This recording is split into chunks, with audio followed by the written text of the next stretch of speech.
Good afternoon, everybody. Nice to see you on this beautiful fall afternoon. We are now on day 35 of the Democrat government shutdown. The Democrats' obstructionism will break the record for the longest government shutdown in American history tonight. The Democrats are intentionally hurting American families, workers, and businesses with this shutdown to fight for free health care for illegal aliens and to appease their radical left-wing base. And it's a total disgrace. This past weekend, Americans traveling to weddings, funerals, vacations, and meetings faced significant flight disruptions at airports across the country because of staffing shortages. On Sunday alone, more than 5,000 flights traveling to and from U.S. airports were delayed. Since the Democrat shutdown began, 4 times as many staffing shortages have been reported at air traffic control facilities compared to last year. TSA checkpoint wait times ballooned past 3 hours at Houston's George Bush Intercontinental Airport, with some passengers enduring up to 5 hours in line. At nearby William P. Hobby Airport in Texas, security wait times are routinely exceeding 1 hour. More than 13,000 air traffic controllers are continuing to work without pay. Because of the Democrats, these men and women who keep our airspace safe and moving will miss a second paycheck in a row this Friday if Democrats refuse to open the government. Let me be clear to our incredible air traffic controllers across the country. President Trump and Republicans want you to get your paychecks. They want you to be paid. Please call on your Democrat senators and tell them to side with President Trump and Republicans to vote to reopen the government.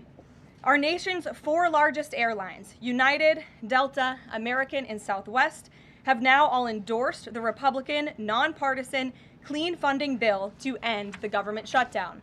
Major unions, collectively representing tens of thousands of pilots, have also joined the airlines in calling on Democrats to pass the clean, nonpartisan CR. The travel industry is also imploring Democrats to end the shutdown and reopen the government. Nearly 500 companies and groups in the travel business, including casinos, hotels, and convention bureaus, signed a public letter warning that America's travel economy has already lost $4 billion due to this Democrat shutdown, and they have called for the Republican CR to be passed, saying Americans expect and deserve a fully functioning federal government during the peak holiday travel season. Never before have we seen private industry and union leadership so unified on the same issue, rallying behind Republicans in such a vocal way. The Democrats have completely lost the plot. They are endangering the safety, prosperity, and livelihoods of millions of Americans. It's well past time Democrats do what they did 13 times under Joe Biden and pass the clean funding bill extension. All we need are 5 Democrat senators to put country over party and vote to end this reckless shutdown. In other news, tomorrow will mark the 1-year anniversary of President Trump's historic election victory, where he won nearly 80 million votes, the popular vote, in all 7 swing states. This was the ultimate poll on November 5th. The president secured a mandate to make America great again, and he has delivered in record time. Never before have we had a president who has kept their promises like President Trump has. I'd like to go over a few of those with you. In less than 10 short months, President Trump signed the largest middle-class tax cut in history, including no tax on tips, overtime, and Social Security to put more money back into the pockets of the American people. The president ended the southern border invasion of the Biden administration, made our border the most secure in history, and he is carrying out the largest mass deportation campaign of illegal aliens in our nation's history to protect our homeland, just as promised. President Trump has aggressively taken on drug cartels by declaring them as foreign terrorist organizations and even blowing up narco-terrorists who have tried to poison the American people with fentanyl and other illegal narcotics. President Trump defeated the Biden inflation crisis, and he continues to implement a pro-growth, America First economic agenda to make America affordable again, and we are seeing the results of that every day. Inflation has remained low and steady, averaging just 2.5% compared to the painful average of 5% under Biden, and we know it was historically higher than that for most of President Biden's term. Meanwhile, real private sector wages are on track to rise by almost $1,500 since President Trump took office, a significant change to the Biden years where private sector wages declined and were being wiped out by inflation. President Trump has ended the reckless war on American energy and unleashed energy dominance, with gas prices now plummeting to their lowest average levels in more than 4 years. President Trump implemented powerful tariffs to rebalance America's trade deals, protect American workers, and returning our country to be a manufacturing superpower once again. As a result, the president has secured trillions and trillions of dollars in private and foreign investments into the United States, which are creating high-paying jobs for the greatest workforce in the world. The president has restored America's place as the leader of the free world through his unwavering peace through strength foreign policy that has already ended 8 wars and counting. And the president ended illegal DEI initiatives in our federal government and is returning our country to a merit-based society based on common sense. President Trump protected opportunities for women and girls to compete safely and fairly by continuing to keep men out of women's sports. Americans have a president who works tirelessly, literally 24/7, to improve their lives and make our country better than it has ever been before. So with that, today we will open it up to questions, and we will start with our independent journalist in our new media seat, Julio Rojas. Julio, please start. Thank you. Thanks, Caroline. So over the weekend in Mexico, a mayor in Michoacán, Carlos Manzo, he was assassinated while celebrating Dia de Muertos with his family. His assassination has sparked a lot of outrage. A lot of Mexicans are very upset. They're blaming President Claudia Sheinbaum for not taking the cartel threat seriously enough. Yesterday, she said that, once again, she's not going to allow any foreign military intervention to take on the cartels on Mexican soil, and that Mexico is not going to pursue a drug war similar to what they've done in the past. So my question is President Trump satisfied with Claudia Sheinbaum's approach to cartels? And if not, has Manzo's assassination kind of opened up some new options for the United States to pursue regarding cartels? Well, first of all, with respect to this specific news item and this alleged assassination that took place in Mexico, I know the Trump administration, we are aware of that, and of course we condemn all political violence anywhere in all forms. As for Claudia Sheinbaum and the president's relationship with her, I think he has a lot of respect for her as president of Mexico, and he also really appreciates the coordination that she has provided to the Trump administration. I can't speak for her and what she's doing internally in her country. I can speak for the president in saying we are continually pushing Mexico to do more to tackle the drug trafficking and the drug cartels within their country, and we are working with them in any way that we can. And the president has obviously used the full range of executive options in his authorities to crack down on drug trafficking at our southern border and to designate these cartels as foreign terrorist organizations and additional actions as well. Just one more question. Sure. So at the Antifa roundtable that we were at just last month, myself and the other panelists made the recommendation to the president for, speaking of foreign terrorist organizations, to have Antifa not just be a domestic terrorist organization, but be designated as a foreign terrorist organization since they have cells in other countries. He mentioned to Secretary Rubio, because he was in the room at the time, to look into that. So I just wanted to see if there's an update on that. Sure. That process is most definitely taking place. I don't have any announcements for you on that today, but I can certainly assure you the administration is working on it, and I'll check in on it and get back to you, Julio. It's a good question. Thank you very much. Jackie. Thank you, Caroline. Zohran Mamdani blamed the president for bomb threats and intimidation at polling locations. He said, quote, part of the general approach of the Trump administration has taken to intimidate voters with baseless allegations of voter fraud as a means of trying to repress the voice of Americans across this country.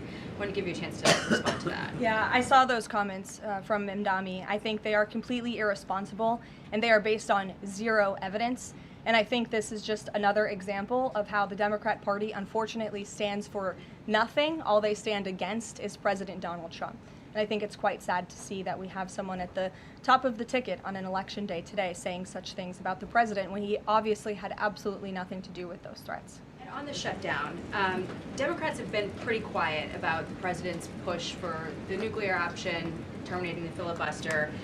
Is there any concern around here that Democrats might actually want Republicans to get rid of the filibuster so that one day, when they're in power again, the door's already open for them to pack the Supreme Court, give statehood to D.C. and Puerto Rico, make mail-in balloting permanent, those kinds of things? I think the president has been very realistic and strong in his position on the filibuster. He's been very vocal about it. I just spoke to him about it. He feels really strongly about this.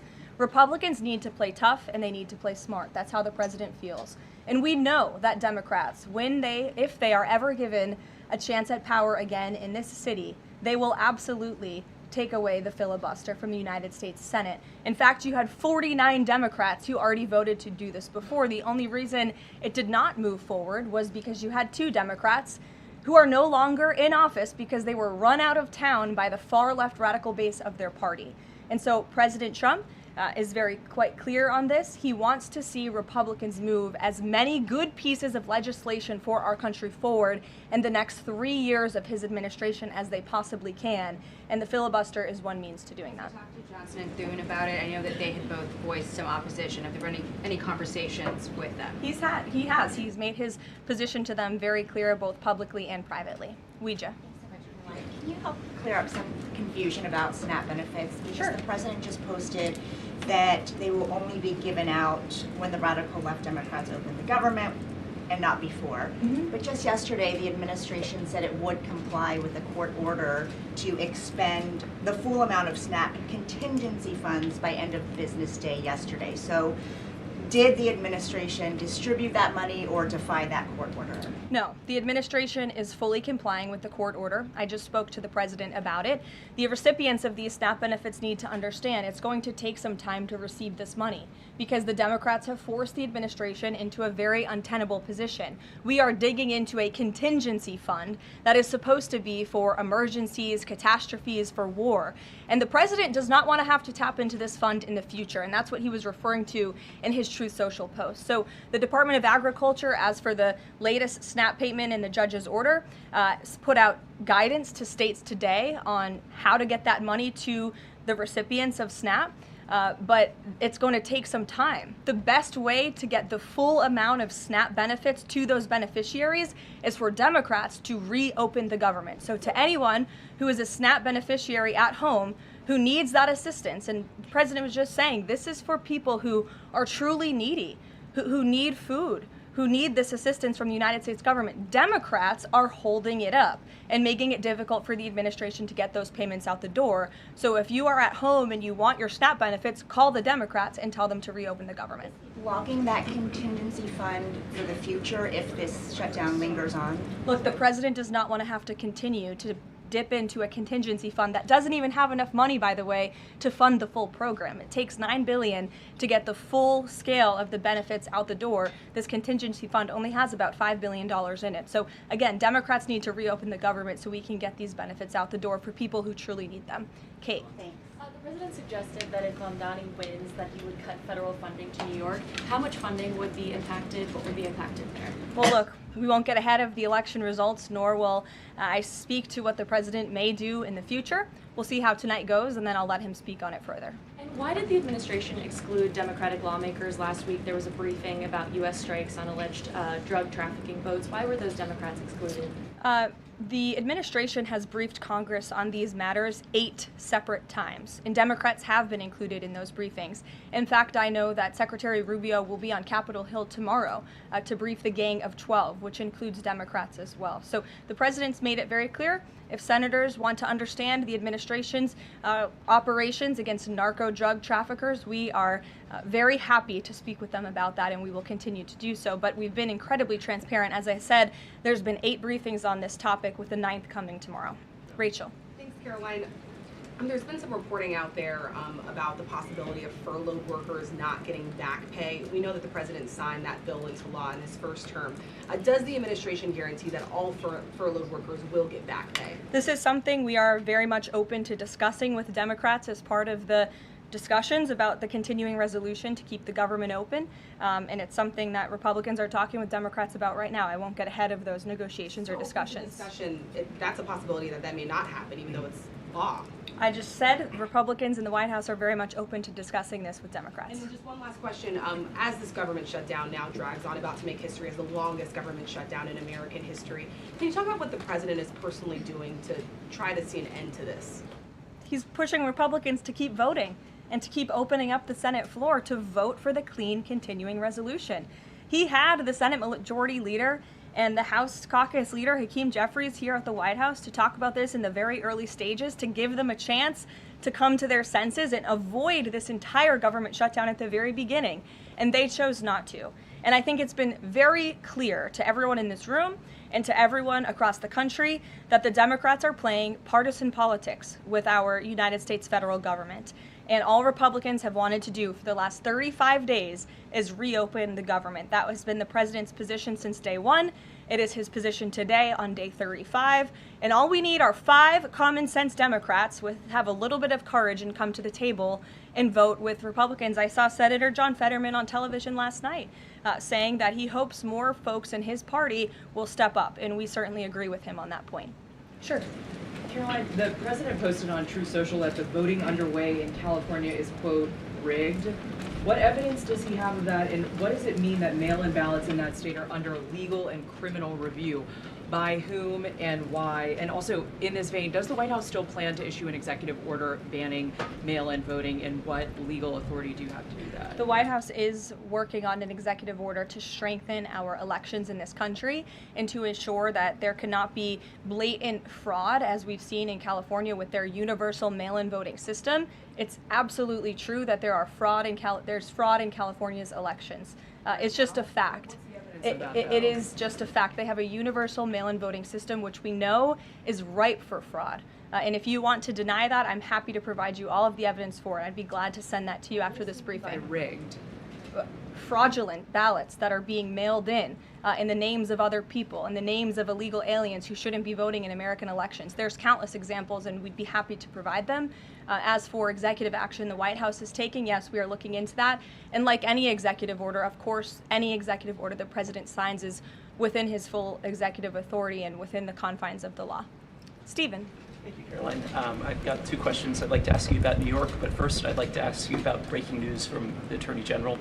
She revealed just about an hour ago that the Biden Justice Department seized President Trump's official first-term phone and subpoenaed his private phone records. Do you have a reaction to that? And also, do we know if they actually got those private call records? I saw the Attorney General's post on that. For additional questions, I would refer you to the Department of Justice, but I think this is just further evidence of the egregious overreach and weaponization of government that took place under the previous White House against then former President and now President Donald J. Trump. It was a clear effort by the Biden White House and the Biden DOJ to go after the president, and this is just further evidence of that. On New York, we've seen the president's messages that he's put out, but could you describe how he's feeling as a New Yorker watching this election? Well, the president is a New Yorker and he loves New York. It is his home. He talks about that all of the time, and he's made his thoughts on this election quite clear, I think, himself.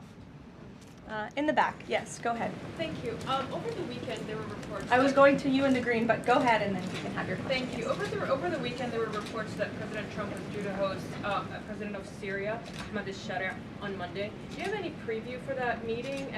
Is he expected to invite him to join the U.S.-led anti-ISIS coalition? I can confirm that that meeting will be taking place here at the White House on Monday, and this is part of the president's efforts in diplomacy to meet with anyone around the world in the pursuit of peace. And as you know, when the president was in the Middle East, he made the historic decision to lift sanctions on Syria to give them a real chance at peace. And I think the administration, we've seen good progress on that front under their new leadership. And so he will be here at the White House on Monday, and I'll let the president speak further on it on Monday.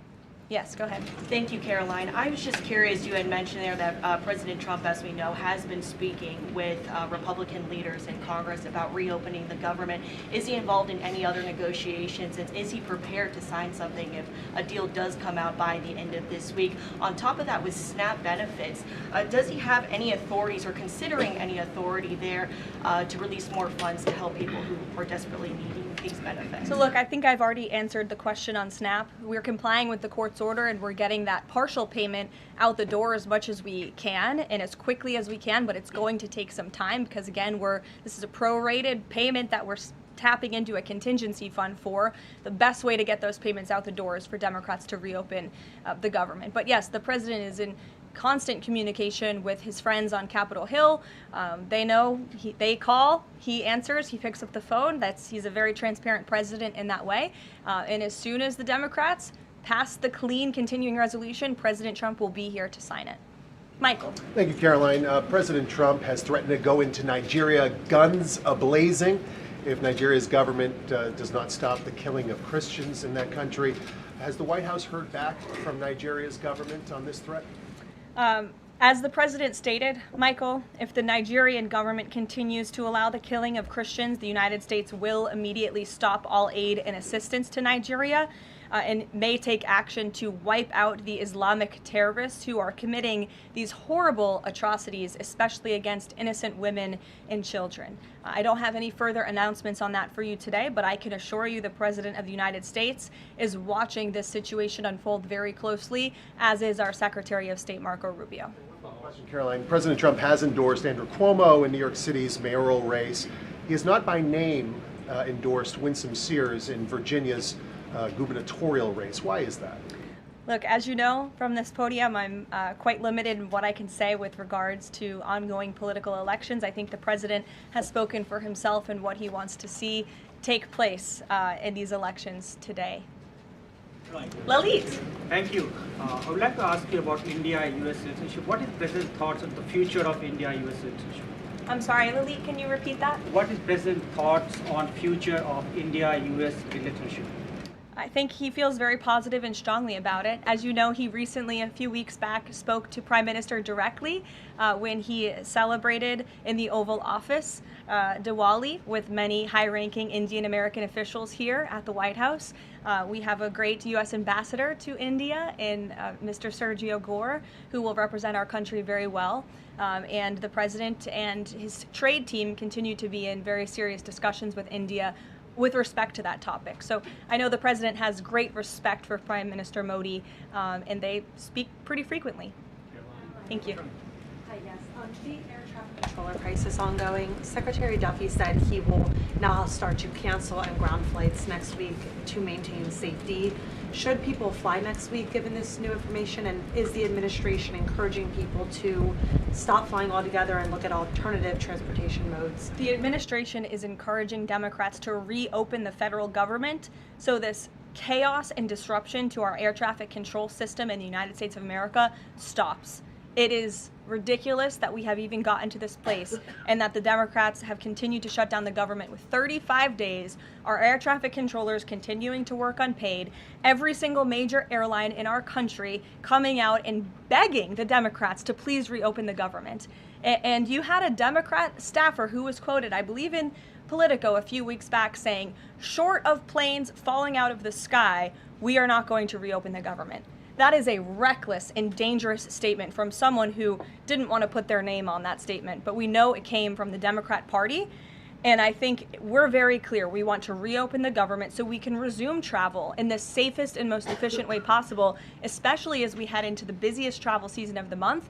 We have Thanksgiving in a few weeks. And so Americans across the country need to make it very clear to their Democrat representatives that we want this government to be reopened so we can resume safe and efficient travel. Fran. Caroline, as of last I checked, the president still had not commented on the death of former Vice President Dick Cheney. Is the White House involved in funeral arrangements in any way? Does the president plan to speak at the funeral? Has he spoken to anyone in the Cheney family today? And does the White House have an opinion on whether or not the former vice president should lie in honor or state in the Capitol? I don't believe the White House is involved in that planning, or at least hasn't gotten to it yet. I know the president is aware of the former vice president's passing, and as you saw, flags have been lowered to half staff in accordance with statutory law. Jasmine. Thank you. Back on the question of the filibuster, how much political capital is President Trump willing to expend to get Republicans to do what he's asking? I mean, will we see him at the Hill? Will he be calling folks over here? What exactly is President Trump planning to do outside of these true socials and maybe some of these private conversations to get Republicans to fall in line? Look, I think you'll see. I think you'll see the president continue to engage very strongly and consistently with his friends on Capitol Hill. I don't have any meetings to read out for you at this time, but I think you should stay tuned and keep your eyes on Truth Social on this matter. The president's making his position on it quite clear. And again, he is right. Republicans need to play tough. We know that this is what the Democrats will do if they are ever given the keys to power again.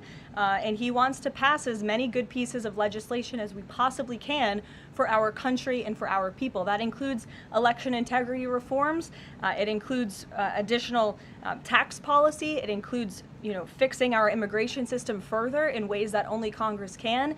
And the president fears with a Democrat Party that is so radical and opposes everything he does and everything he says, this is the only option for Republicans to move forward.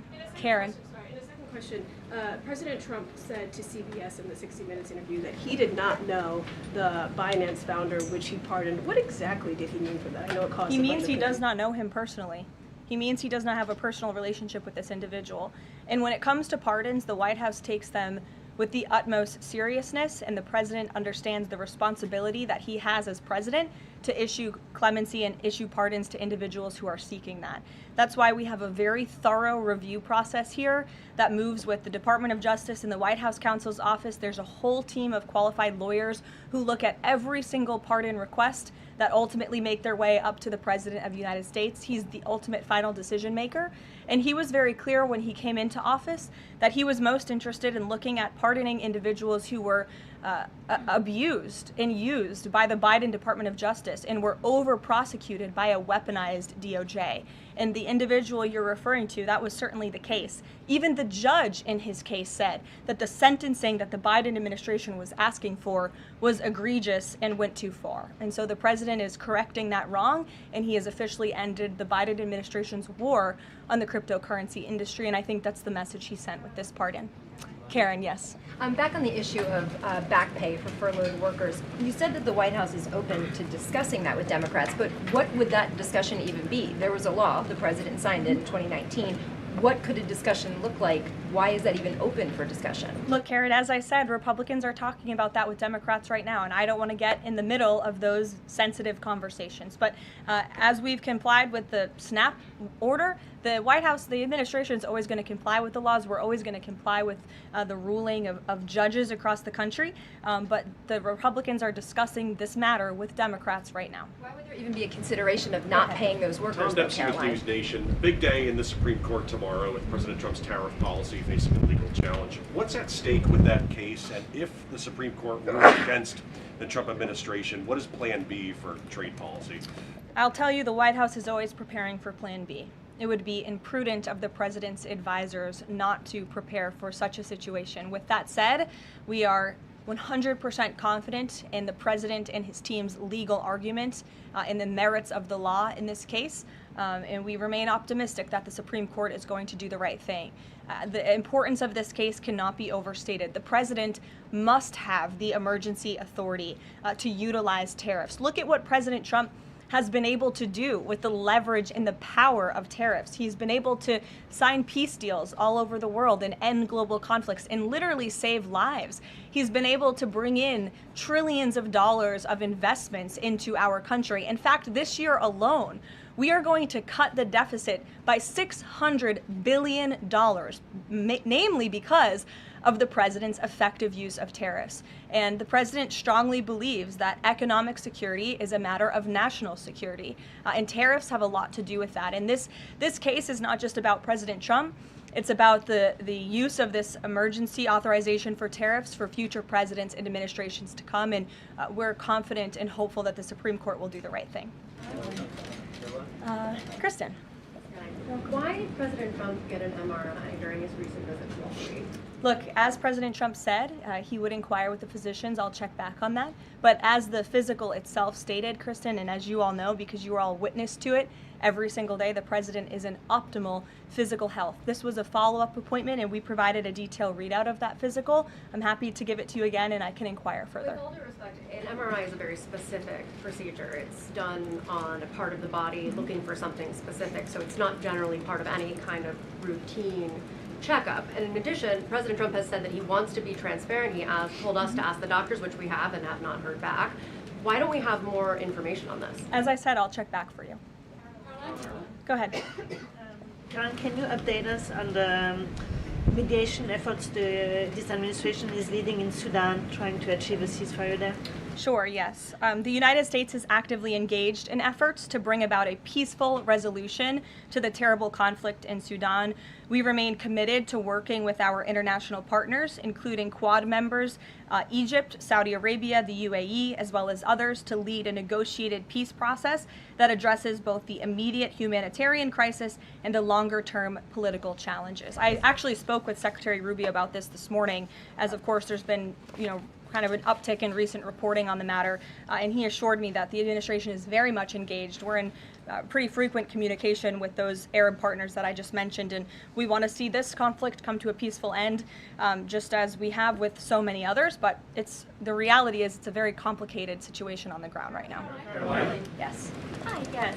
Just trying to go back into the subject of Mexico. Is the Trump administration planning to send U.S. troops to Mexico to combat drug cartels, as reported by other outlets? That's not something I would confirm from this podium if it were happening, so I will not comment on that. Eamon. Thank you, Caroline. Why did the president decide not to go to the Supreme Court tomorrow? He'd indicated earlier that he might want to go and attend in person. Yeah. And now he's saying he's not going to go. Why? The president did have an interest in attending the Supreme Court hearing tomorrow, as I just expressed how important it is to him, the administration, and the country, this case. But he is traveling to Miami tomorrow, as you all know, to give an economic address with the mayor of Miami and many global business leaders to talk about his historic success with the economy over the past 10 months and talk about sort of where we are headed as a country in terms of our economy. So he'll be traveling tomorrow on the road in Miami. That's why he won't be here, but Secretary Scott Bessent will be in attendance at the hearing tomorrow at the request of the president. He has said that he doesn't want to export the high-end NVIDIA chips to China, but the Wall Street Journal reported yesterday that there was some question about whether the president would raise this as a possible concession with the Chinese side during his meeting with Xi Jinping. So does the White House consider NVIDIA chip exports to China to be a closed issue right now, or is this an ongoing negotiation between the United States, China, and NVIDIA at this point? The president has made his position on this very clear, both to the Chinese and also to all of you. He's answered this question directly. As for the most advanced chips, the Blackwell chip, that's not something we're interested in selling to China at this time. Annie? Does the president think that the results of the Virginia or New Jersey gubernatorial rail races tomorrow, or statewide races tomorrow, will in any way reflect a voter sentiment towards his administration? Look, Annie, I'm not at liberty to talk about the election results, and I certainly won't get ahead of them. I'm not going to engage in hypotheticals that may or may not happen tonight. We'll have to watch and see. And I'm sure you'll hear directly from the president tomorrow on that point. Quickly on Snap, just really quickly, is there anything that prompted the president's tweet this morning? Because it did seem quite different from some of his other communications about Snap. It seemed a little bit out of the left field. I'm just wondering if he had a conversation or if there's anything you're aware of that caused him to decide to, at around 11 o'clock, to send out that message. Look, the president is constantly well read on the news, as you know, and he is very much aware we are in day 35 of a government shutdown in which these SNAP benefits, we're pushing them out the door. USDA put out that guidance to the states this morning. The president was aware of that, and he wants to make it very clear that these benefits are in jeopardy because of the Democrats, and they should just open the government so that we can continue getting these funds out the door in an easier and more efficient way. Okay. There's some new reporting that just dropped a few minutes ago that the Trump administration is negotiating with the makers of Ozempic to sell some weight loss drugs for $149 a month. That's according to the Wall Street Journal. Do you have any more information on that? Can you confirm that? I think the president has said himself in previous Most Favored Nations announcements that this is something that the administration has been engaged in and looking into. I won't get ahead of the president on any future announcements, but I will echo his strong commitment to bringing down drug prices in this country. And you've heard it directly from Secretary Kennedy and Dr. Marty McCary and his entire Health and Human Services team, how committed the president is to bringing down the cost of drugs, and we're working with pharmaceutical companies to do that every day. Very quickly, Caroline, on SNAP. I know it's been asked, and I know Ouija asked it, but I want to put a fine point on it. You talked about the president's post here, and he wrote that SNAP benefits will only be given when the radical left Democrats open up the government. I understand your previous answers, but as written, how would that not violate the court order as it's written? I've now answered this question several times, Gabe. We are complying with the court's order. We are getting the payments out the door as quickly as we can. USDA sent the guidance to the state. The president is referring to future SNAP payments. He does not want to have to keep tapping in to an emergency fund and depleting it. In the case of a catastrophe in this country, he wants to have those funds preserved, as they should be. And he's made it very clear Democrats should reopen the government. I have one final positive note for all of you. I told you I would keep you posted when the White House would resume public tours. Well, I'm pleased to announce the Office of the First Lady has reopened the doors for public tours on Tuesday, December 2nd. There will be an updated route, of course, for guests in light of the ballroom construction that's taking place, but we very much look forward to celebrating the holiday season. And the public and members of Congress and anyone who wants to come visit the First Lady's beautiful decorations is welcome to go to whitehouse.gov/visit to sign up for a tour. Thanks, guys. We'll see you tomorrow.